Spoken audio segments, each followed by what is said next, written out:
The horror of the heights. The idea that the extraordinary narrative, which has been called the Joyce Armstrong fragment, is an elaborate, practical joke, evolved by some unknown person, cursed by a perverted and sinister sense of humor, has now been abandoned by all who have examined the matter. The most macabre and imaginative of plotters would hesitate before linking his morbid fancies with the unquestioned and tragic facts which reinforce the statement. Though the assertions contained in it are amazing and even monstrous, it is nonetheless forcing itself upon the general intelligence that they are true, and that we must readjust our ideas to the new situation. This world of ours appears to be separated by a slight and precarious margin of safety from a most singular and unexpected danger.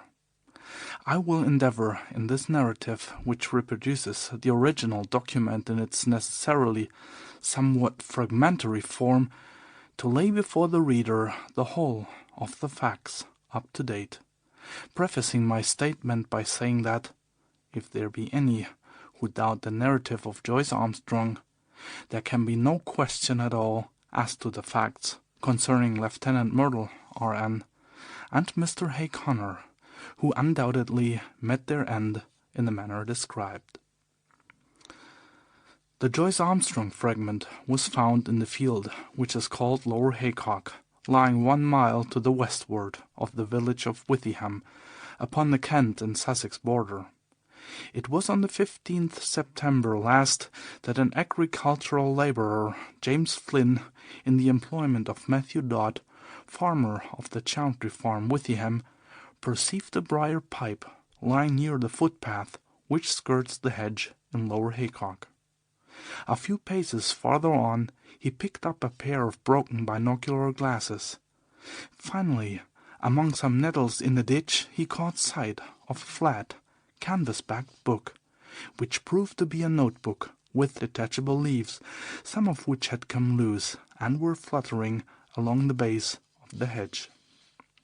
These he collected, but some, including the first, were never recovered, and leave a deplorable hiatus in this all-important statement. The notebook was taken by the labourer to his master, who in turn showed it to Dr. J. H. Atherton of Hartfield. This gentleman at once recognized the need for an expert examination, and the manuscript was forwarded to the Aero Club in London, where it now lies. The first 2 pages of the manuscript are missing. There is also one torn away at the end of the narrative, though none of these affect the general coherence of the story. It is conjectured that the missing opening is concerned with the record of Mr. Joyce Armstrong's qualification as an aeronaut, which can be gathered from other sources and are admitted to be unsurpassed among the air pilots of England. For many years he has been looked upon as among the most daring and the most intellectual of flying men, a combination which has enabled him to both invent and test several new devices, including the common gyroscopic attachment, which is known by his name. The main body of the manuscript is written neatly in ink, but the last few lines are in pencil and are so ragged as to be hardly legible, exactly, in fact, as they might be expected to appear if they were scribbled off hurriedly from the seat of a moving aeroplane.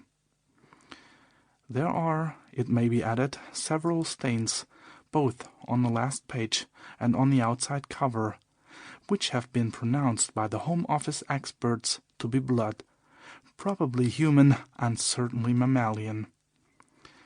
The fact that something closely resembling the organism of malaria was discovered in this blood, and that Joyce Armstrong is known to have suffered from intermittent fever, is a remarkable example of the new weapons which modern science has placed in the hands of our detectives. And now a word as to the personality of the author of this epoch-making statement. Joyce Armstrong, according to the few friends who really knew something of the man, was a poet and a dreamer, as well as a mechanic and an inventor. He was a man of considerable wealth, much of which he had spent in the pursuit of his aeronautical hobby. He had 4 private aeroplanes in his hangars near Devizes, and is said to have made no fewer than 170 ascents in the course of last year.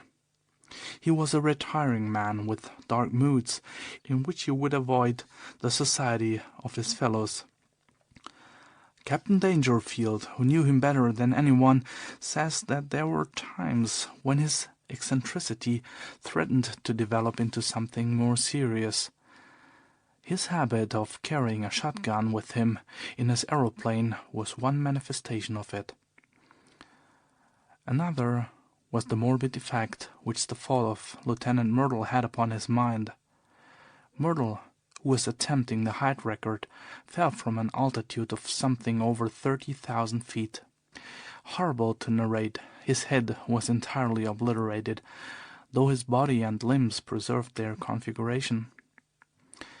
At every gathering of airmen, Joyce Armstrong, according to Dangerfield, would ask, with an enigmatic smile, "And where, pray, is Myrtle's head?"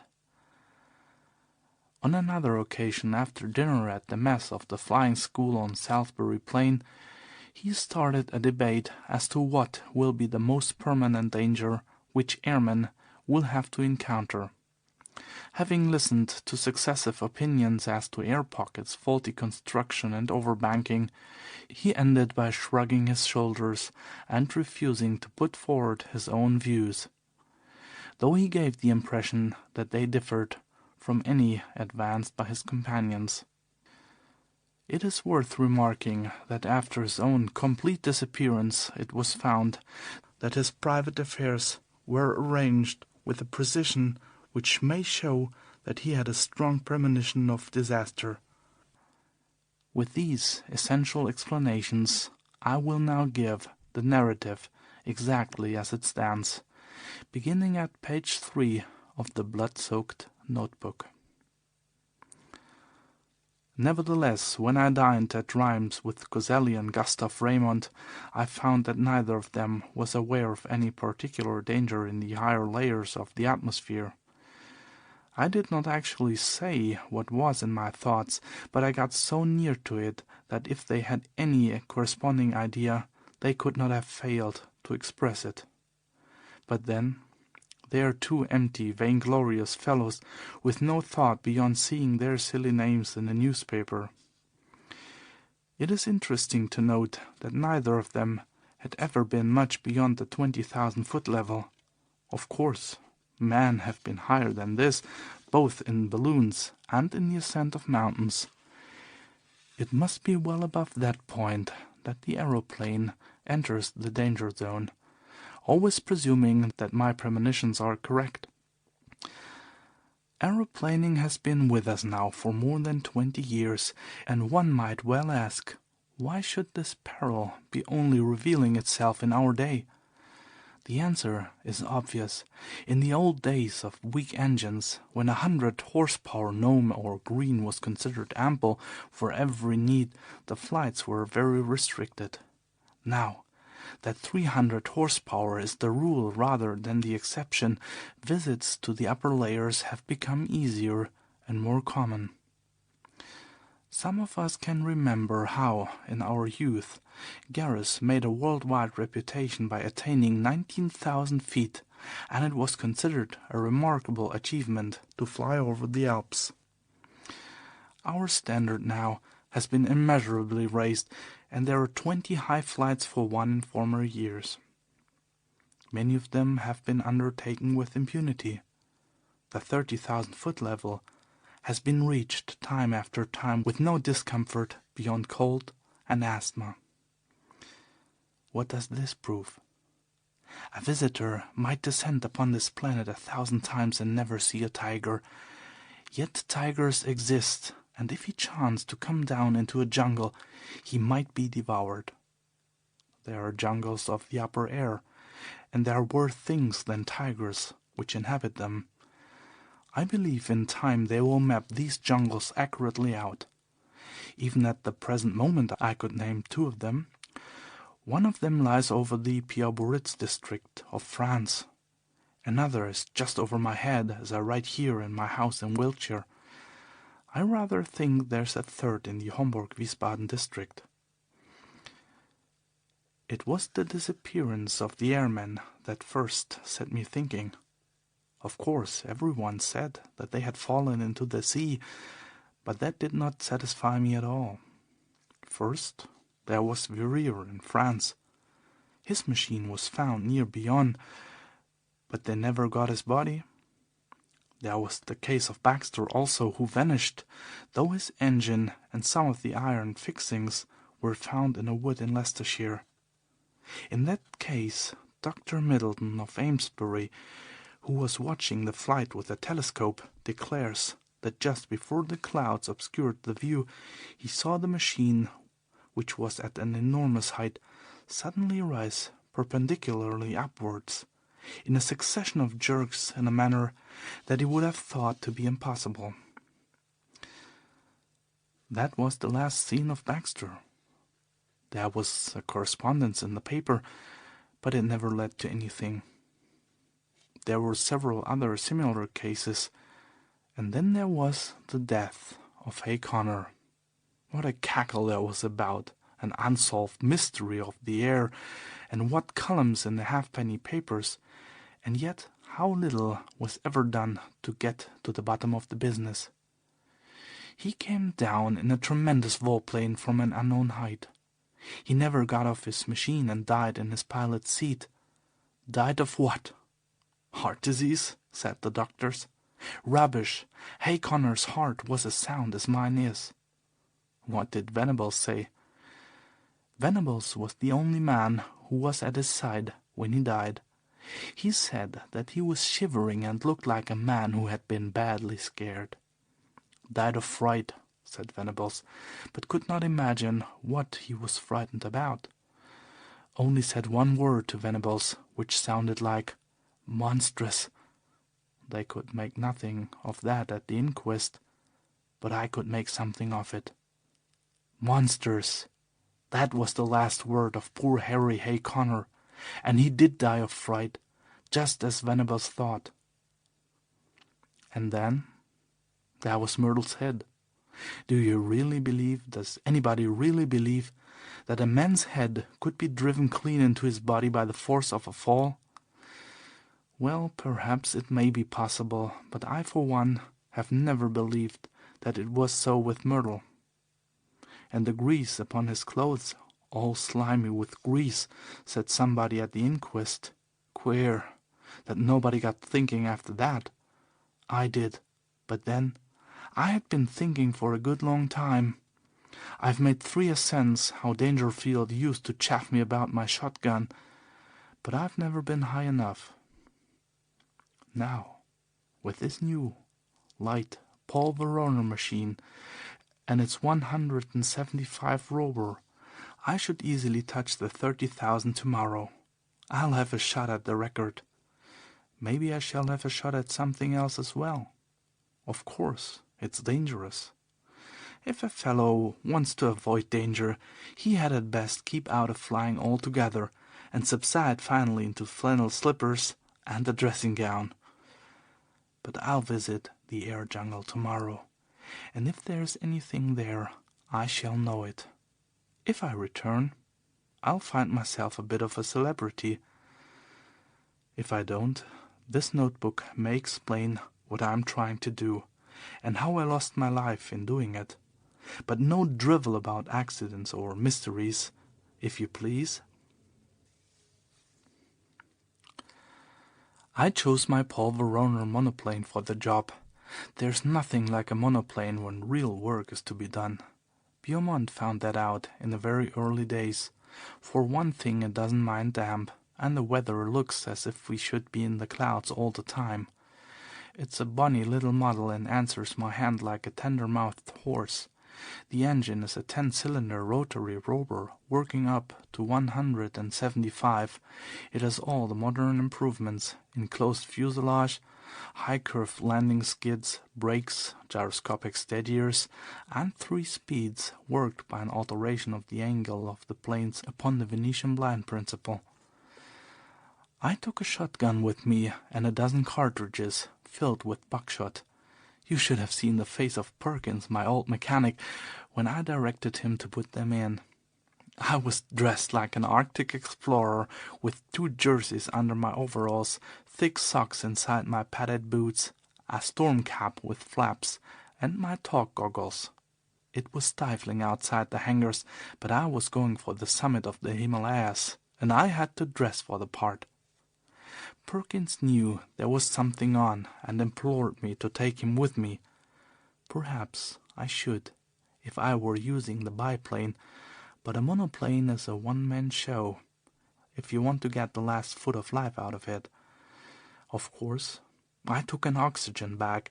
The man who goes for the altitude record without one will either be frozen or smothered, or both. I had a good look at the planes, the rudder bar, and the elevating lever before I got in. Everything was in order so far as I could see. Then I switched on my engine and found that she was running sweetly. When they let her go, she rose almost at once upon the lowest speed.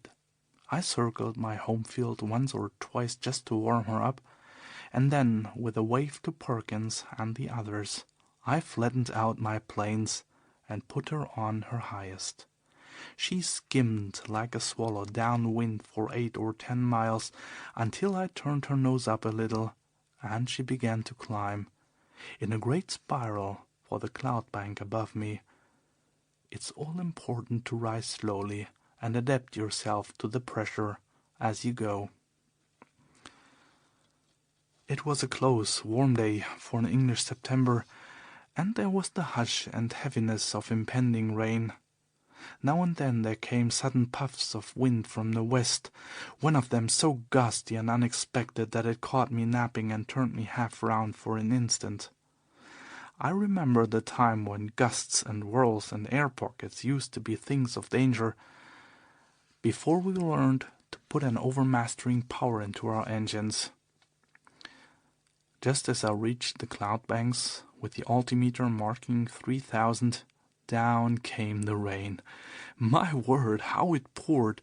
It drummed upon my wings and lashed against my face, blurring my glasses so that I could hardly see. I got down onto a low speed, for it was painful to travel against it. As I got higher it became hail, and I had to turn tail to it. One of my cylinders was out of action, a dirty plug, I should imagine, but still I was rising steadily, with plenty of power. After a bit, the trouble passed, whatever it was, and I heard the full, deep-throated purr, the 10 singing as one. That's where the beauty of our modern silencers comes in. We can at last control our engines by ear. How they squeal and squeak and sob when they are in trouble! All those cries for help were wasted in the old days, when every sound was swallowed up by the monstrous racket of the machine. If only the early aviators could come back to see the beauty and perfection of the mechanism which have been bought at the costs of their lives. About 9:30 I was nearing the clouds. Down below me, all blurred and shadowed with rain, lay the vast expanse of Salisbury Plain. Half a dozen flying machines were doing hack work at the 1,000-foot level, looking like little black swallows against the green background. I dare say they were wondering what I was doing up in Cloudland. Suddenly a grey curtain drew across beneath me, and the wet folds of vapours were swirling round my face. It was clammily cold and miserable, but I was above the hailstorm, and that was something gained. The cloud was as dark and thick as a London fog. In my anxiety to get clear, I cocked her nose up until the automatic alarm bell rang, and I actually began to slide backwards. My sopped and dripping wings had made me heavier than I thought, but presently I was in lighter cloud, and soon had cleared the first layer. There was a second, opal-colored and fleecy, at a great height above my head, a white, unbroken ceiling above, and a dark, unbroken floor below, with a monoplane laboring upwards upon a vast spiral between them. It is deadly lonely in these cloud spaces. Once a great flight of some small border birds went past me, flying very fast to the westwards. The quick whir of their wings and their musical cry were cheery to my ear. I fancy that they were teal, but I am a wretched zoologist. Now that we humans have become birds, we must really learn to know our brethren by sight. The wind down beneath me whirled and swayed the broad cloud plain. Once a great eddy formed in it, a whirlpool of vapor, and through it, as down a funnel, I caught sight of the distant world. A large white biplane was passing at a vast depth beneath me. I fancy it was the morning mail service betwixt Bristol and London. Then the drift swirled inwards again, and the great solitude was unbroken. Just after 10 I touched the lower edge of the upper cloud stratum. It consisted of fine diaphanous vapor drifting swiftly from the westwards. The wind had been steadily rising all this time, and it was now blowing a sharp breeze, 28 an hour by my gauge.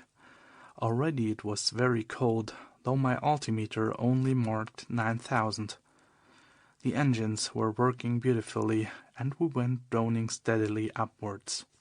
The cloud bank was thicker than I had expected, but at last it thinned out into a golden mist before me, and then, in an instant, I had shot out from it, and there was an unclouded sky, and a brilliant sun above my head, all blue and gold above, all shining silver below. One vast glimmering plain as far as my eyes could reach. It was 10:15 o'clock, and the barograph needle pointed to 12,800. Up I went, up, my ears concentrated upon the deep purring of the motor, my eyes busy always with the watch, the revolution indicator, the petrol lever, and the oil pump. No wonder aviators are said to be a fearless race. With so many things to think of, there is no time to trouble about oneself. About this time I noted how unreliable is the compass when above a certain height from Earth. At 15,000 feet mine was pointing east and the point south. The sun and the wind gave me my true bearings. I had hoped to reach an eternal stillness in these high altitudes, but with every 1,000 feet of ascent the gale grew stronger. My machine groaned and trembled in every joint and rivet as she faced it, and swept away like a sheet of paper when I banked her on the turn, skimming down wind at a greater pace perhaps than ever mortal man has moved. Yet I had always to turn again and tack up in the wind's eye, for it was not merely a height record that I was after. By all my calculations it was above Little Wiltshire that my air jungle lay, and all my labor might be lost if I struck the outer layers at some farther point. When I reached the 19,000-foot level, which was about midday, the wind was so severe that I looked with some anxiety to the stays of my wings, expecting momentarily to see them snap or slacken. I even cast loose the parachute behind me and fastened its hook into the ring of my leathern belt, so as to be ready for the worst. Now was the time when a bit of scamped work by the mechanic is paid for by the life of the aeronaut. But she held together bravely. Every cord and strut was humming and vibrating like so many harp strings, but it was glorious to see how, for all the beating and the buffeting, she was still the conqueror of nature and the mistress of the sky. There is surely something divine in man himself that he should rise so superior to the limitations which creation seemed to impose, rise, too, by such unselfish, heroic devotion as this air conquest has shown. Talk of human degeneration! When such a story as this been written in the annals of our race? These were my thoughts in my head as I climbed that monstrous inclined plane, with the wind sometimes beating in my face and sometimes whistling behind my ears, while the cloudland beneath me fell away to such distance that the folds and hummocks of silver had all smoothed out into one flat, shining plain. But suddenly I had a horrible and unprecedented experience. I have known before what it is to be in what our neighbors have called a tourbillon, but never on such a scale as this. That huge, sweeping river of wind of which I have spoken had, as it appears, whirlpools within it, which were as monstrous as itself. Without a moment's warning, I was dragged suddenly into the heart of one. I spun round for a minute or two with such velocity that I almost lost my senses, and then fell suddenly, left wing foremost, down the vacuum funnel in the center. I dropped like a stone, and lost nearly 1,000 feet.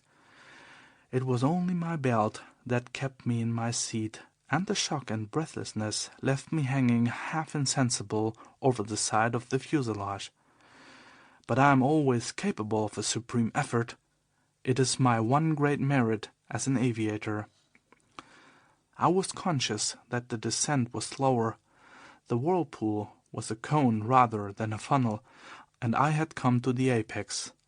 With a terrific wrench, throwing my weight all to one side, I leveled my planes and brought her head away from the wind. In an instant I had shot out of the eddies and was skimming down the sky.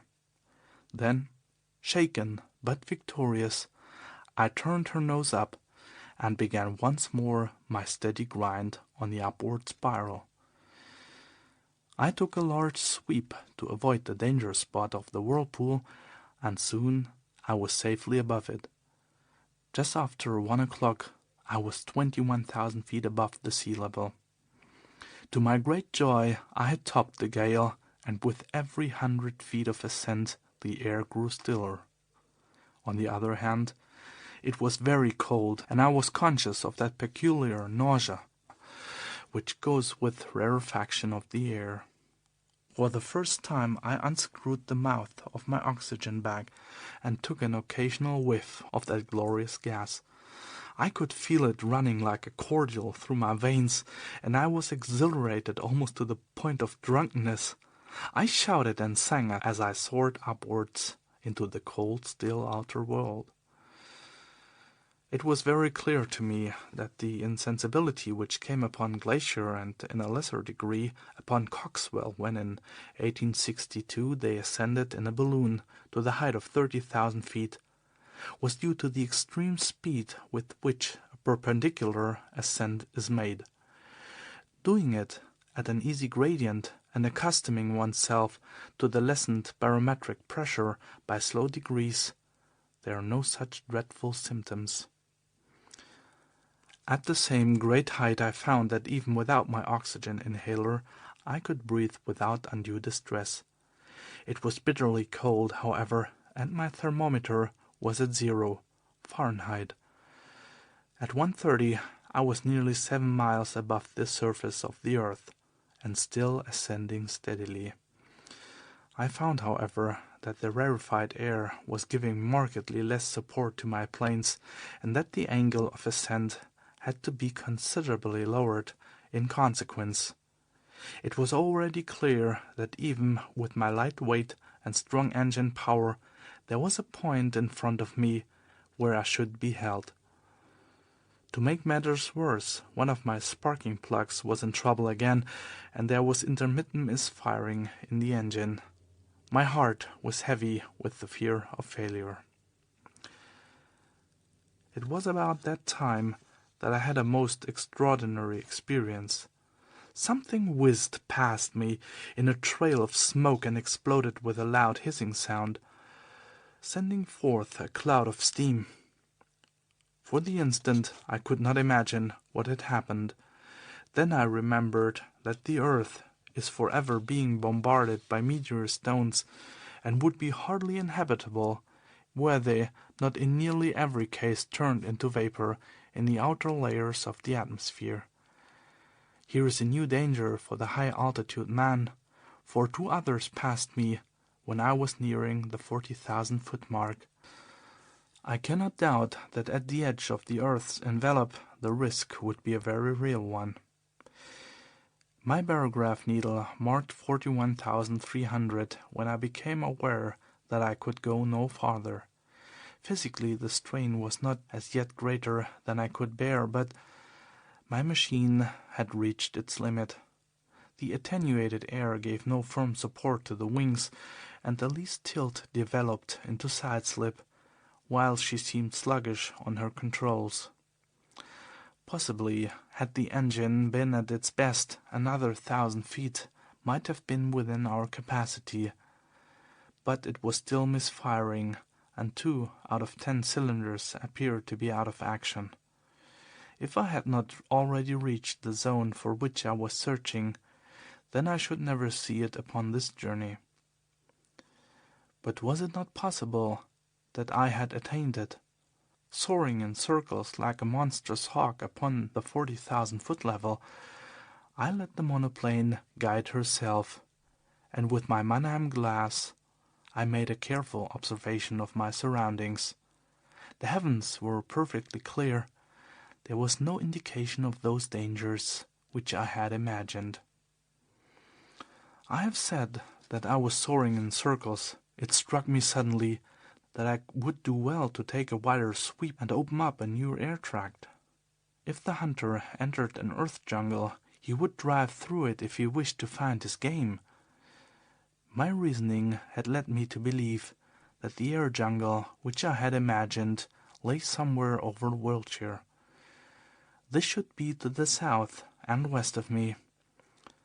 I took my bearings from the sun, for the compass was hopeless, and no trace of earth was to be seen.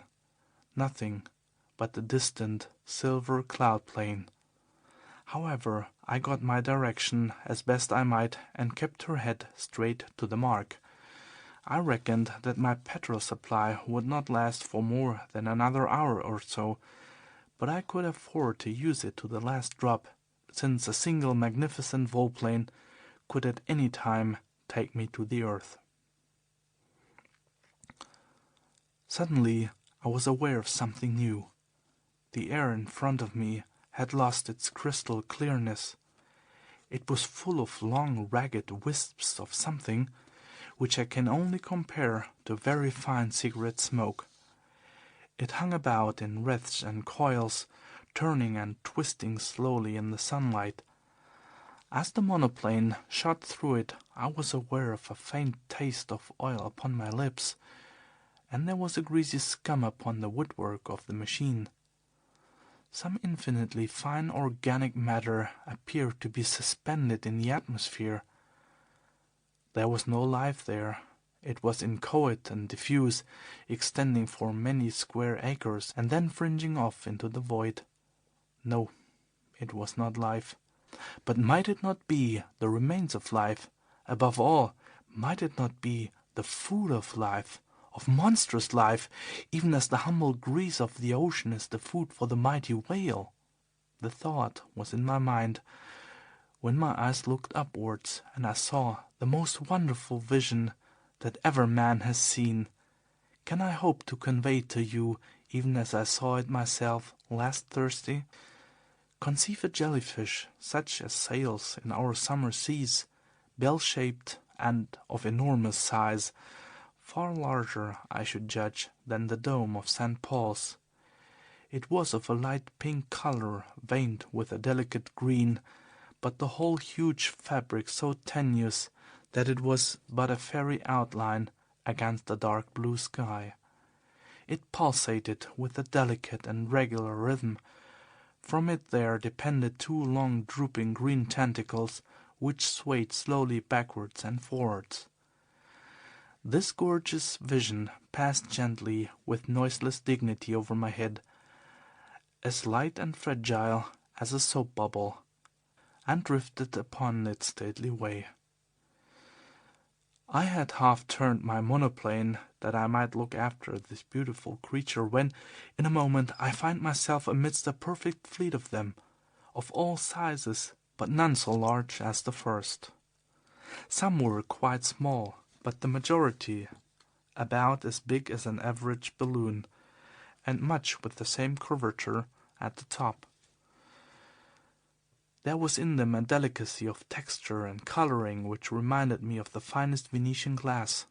Pale shades of pink and green were the prevailing tints, but all had a lovely iridescence, where the sun shimmered through their dainty forms. Some hundreds of them drifted past me, a wonderful fairy squadron of strange unknown argosies of the sky, creatures whose forms and substance were so attuned to these pure heights that one could not conceive anything so delicate within actual sight or sound of earth. But soon my attention was drawn to a new phenomenon, the serpents of the outer air.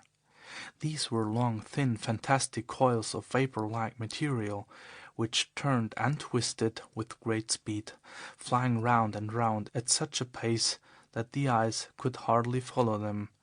Some of these ghost-like creatures were 20 or 30 feet long, but it was difficult to tell their girth, for their outline was so hazy that it seemed to fade away into the air around them. These air snakes were of a very light grey or smoke color, with some darker lines within, which gave the impression of a definite organism. One of them whisked past my very face, and I was conscious of a cold, clammy contact, but their composition was so unsubstantial that I could not connect them with any thought of physical danger, any more than the beautiful bell-like creatures which had preceded them. There was no more solidity in their frames than in a floating spume from a broken wave. But a more terrible experience was in store for me. Floating downwards from a great height, there came a purplish patch of vapor, small as I saw it first, but rapidly enlarging as it approached me, until it appeared to be hundreds of square feet in size. Though fashioned of some transparent jelly-like substance, it was none the less of much more definite outline and solid consistence than anything which I had seen before. There were more traces, too, of a physical organization, especially two vast, shadowy, circular plates upon either side, which may have been eyes, and a perfectly solid white projection between them, which was as curved and cruel as the beak of a vulture. The whole aspect of this monster was formidable and threatening, and it kept changing its color from a very light mauve to a dark, angry purple, so thick that it cast a shadow as it drifted between my monoplane and the sun. On the upper curve of its huge body there were three great projections, which I can only describe as enormous bubbles, and I was convinced, as I looked at them, that they were charged with some extremely light gas, which served to buoy up the misshapen and semi-solid mass in the rarefied air. The creature moved swiftly along, keeping pace easily with the monoplane, and for 20 miles or more it formed my horrible escort, hovering over me like a bird of prey which is waiting to pounce. Its method of progression, done so swiftly that it was not easy to follow, was to throw out a long glutinous streamer in front of it, which in turn seemed to draw forward the rest of the writhing body. So elastic and gelatinous was it, that never for 2 successive minutes was it in the same shape, and yet each change made it more threatening and loathsome than the last. I knew it meant mischief. Every purple flesh of its hideous body told me so. The vague, goggling eyes which were turned always upon me were cold and merciless in their viscid hatred. I dipped the nose of my monoplane downwards to escape it. As I did so, as quick as a flash there shot out a long tentacle from this mass of floating blubber, and it fell as light and sinuous as a whiplash across the front of my machine. There was a loud hiss as it lay for a moment across the hot engine, and it whisked itself into the air again, while the huge flat body drew itself together as if in sudden pain. I dipped to a volpeak, but again a tentacle fell over the monoplane and was shorn off by the propeller as easily as it might have cut through a smoke wreath. A long, gliding, sticky, serpent-like coil came from behind and caught me round my waist, dragging me out of the fuselage. I tore at it, my fingers sinking into the smooth, glue-like surface, and for an instant I disengaged myself, but only to be caught round the boot by another coil, which gave me a jerk that tilted me almost onto my back. As I fell over, I blazed off both barrels of my gun, though indeed it was like attacking an elephant with a pea-shooter to imagine that any human weapon could cripple that mighty bulk. And yet I aimed better than I knew, for with a loud report one of the great blisters upon the creature's back exploded with the puncture of the buckshot. It was very clear that my conjecture was right, and that these vast clear bladders were distended with some lifting gas, for in an instant the huge cloud-like body turned sideways, writhing desperately to find its balance, while the white beak snapped and gaped in horrible fury. But already I had shot away on the steepest glide that I dared to attempt, my engine still full on, the flying propeller and the force of gravity shooting me downwards like an aerolite. Far behind me I saw a dull, purplish smudge growing swiftly smaller and merging into the blue sky behind me. I was safe out of the deadly jungle of the outer air. Once out of danger, I throttled my engine, for nothing tears a machine to pieces quicker than running on full power from a height. It was a glorious spiral volplane from nearly 8 miles of altitude, first to the level of the silver cloud bank, then to that of the storm cloud beneath it, and finally, in beating rain, to the surface of the earth. I saw the Bristol Channel beneath me as I broke from the clouds, but having still some petrol in my tank, I got 20 miles inland before I found myself stranded in a field half a mile from the village of Ashcombe. There I got 3 tins of petrol from a passing motor car, and at 10 minutes past 6 that evening I alighted gently in my own home meadow at Devizes, after such a journey as no mortal upon earth has ever yet taken, and lived to tell the tale. I have seen the beauty, and I have seen the horror of the heights, and greater beauty or greater horror than that is not within the ken of man. And now it is my plan to go once again before I give my results to the world. My reason for this is that I must surely have something to show by the way of proof before I lay such a tale before my fellow men. It is true that others will soon follow and will confirm what I have said, and yet I should wish to carry conviction from the first. Those lovely iridescent bubbles of the air should not be hard to capture. They drift slowly upon their way, and the swift monoplane could intercept their leisurely course. It is likely enough that they would dissolve in the heavier layers of the atmosphere, and that some small heap of amorphous jelly might be all that I should bring to earth with me.